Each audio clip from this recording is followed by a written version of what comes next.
Eškarēni. Škarē. Tev esat eškaro žūšanas palielinātājs. Jā, tas ir tāds Times Plus. Daļai krāsām jau ir pievienots tas žūšanas palielinātājs, lai krāsu taisīt atvērtu vai to malu slapju, ja, slapju pa slapju, lai krāsotu. Tad Eškaro ir šāds te līdzeklis. Viņu lej uz 10 litriem. Viņš paildzina krāsu žūšanu pa apmēram pusotru reizi. Tas ir arī vajadzīgs, ja ir karsts laiks, ja ir lieli apjomi jākrāso, lai vienmērīgi salaistu kopā, ja, krāsu.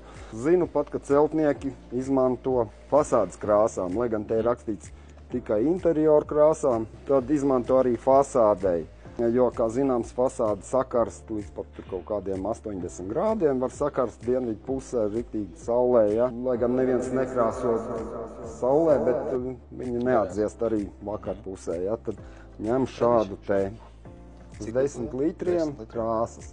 Šis maziņš, ja? Jā. Daudzi nezin par tādu līdzekli, bet tas ir tiešām nepieciešams, lai būtu lielisks rezultāts. Un cena arī nav kosmos, jā, tur kaut kādi 8 eiro, bet darbs jau sanāks pavisam cits nekā bez. Arī visiem noteikti iesaku.